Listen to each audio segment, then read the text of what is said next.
మహాదేవ శంభో శంకర. కార్తీక పురాణం 30వ అధ్యాయం. ఋషులు అడిగిరి, ఓ సూత మహర్షి, మాకు పుణ్యమైన హరిమహత్యమును చెప్పితివి, ఇంకా కార్తీక మహత్యమును వినిగోరితిని చెప్పవలసినది. కలియుగమందు కలిచుత మనసులై రోగాదులకు లోబడి ఉండి సంసార సముద్రమందు మునిగి ఉన్న వారికి అనాయాసముగా పుణ్యము లభించడి ఉండేది. ధర్మములలో ఎక్కువ ధర్మమేది? దేనివల్ల మోక్షము సిద్ధించును? దేవతల లోపాలను ఎక్కువ దేవుడెవ్వరు? ఏ కర్మ చేత మోహము నశించును? కలియుగమున మానవులు మందమతులు జడులు మృత్యుపీడితులు అగుదురు. వారికి అనాయాసముగా మోక్షము దొరికిడి ఉపాయము చెప్పుము. ఇంకా ఇతరమైన హరికథను చెప్పుము. సూతుడు ఇట్లు పలికెను, మునీశ్వర్లారా, మీరు అడిగిన ప్రశ్న చాలా బాగున్నది. మంగళకరమైన హరికీర్తన స్మృతికి వచ్చినది కాబట్టి సర్వసుఖకరమైన దానిని చెప్పేదను వినుము. మీరు అల్పబుద్ధులైన జనులకు మోక్షప్రాయమును చెప్పమని కోరితిరి.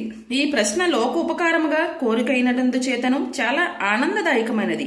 అనేక యాగములు చేసి అనేక పుణ్యతీర్థములందు స్నానాధికము ఆచరించి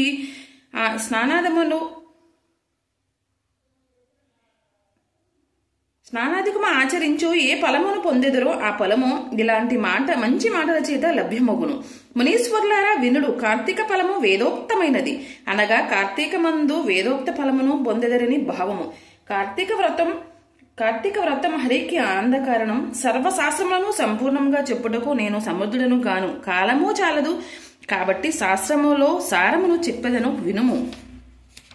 శ్రీహరి కథను సంగ్రహముగా చెప్పెదను వినుము. శ్రీకరక శక్తులు ఘోరమైన సరకాలయందు పడక సంసార సముద్రం నుండి తరింతురు. కార్తీకమందు హరిని పూజించి స్నానము దానము ఆలయములందు రాత్రి దీపములు వెలిగించుట చేయువారు అనేక పాపముల నుండి శీఘ్రముగా ముక్తులగుదురు. సూర్యుడు తులారాశియందు ప్రవేశించి మొదలు 30 దినములు ఒక్క కార్తీక వ్రతమును చెయ్యవలెను. అట్లు చెయ్యవాడు జీవన్ముక్తుడగును. సుమ, బ్రాహ్మణులు కాని, క్షత్రియులు కాని, వైశ్యులు కాని, శూద్రులు కాని, స్త్రీలు కాని కార్తీక వ్రతము చెయ్యని యొడల తమ పూర్వులతో కూడిన అంతాంత మిశ్రమమును పేరుగల నరకమును పొందుదురు. సంశయము లేదు. కార్తీక మాసమున కావేరీ జలమందు స్నానము ఆచరించువారు దేవతల చేత కొనియాడబడి హరిలోకమును పొందుదురు. కార్తీక మాసమందు స్నానము చేసి హరిని పూజించి మానవుడు విగత పాపుడై వైకుంఠమునకు చేరుదురు. మునీశ్వరులారా, కార్తీక వ్రతం చెయ్యని వారు 1000 జన్మములందు చండాలులై పుట్టెదరు. కార్తీక మాసం పుణ్యకరము, సమస్త మాసములందు శ్రేష్టము. కార్తీక వ్రతం హరి ప్రీతిదాయకం, సమస్త పాపహరం, దుష్టాత్ములకు అలభ్యం. తులాయందు రవి ఉండగా కార్తీక మాసమందు స్నానము దానము పూజను హోమమును హరిసేవను చెయ్యవారు సమస్త దుఃఖ విముక్తులై మోక్షాన్ని పొందెదరు. కార్తీక మాసమందు దీపదానం, కంచుపాత్ర దానం, దీపారాధన, ధనం, ధాన్యం, ఫలం, ధనం, గృహదానం అనంత ఫలప్రదములు. ధనికుడు కాని దరిద్రుడు కాని హరిప్రీతి కొరకు కార్తీక మాసమందు కథను విన్న యొడల చేసిన యొడల అనంత ఫలము నొందుదురు. కార్తీక మహత్యము సర్వ పాపములు నశింపచేయును, సమస్త సంపత్తులను కలగజేయును, అన్ని పుణ్యముల కంటేను అధికము.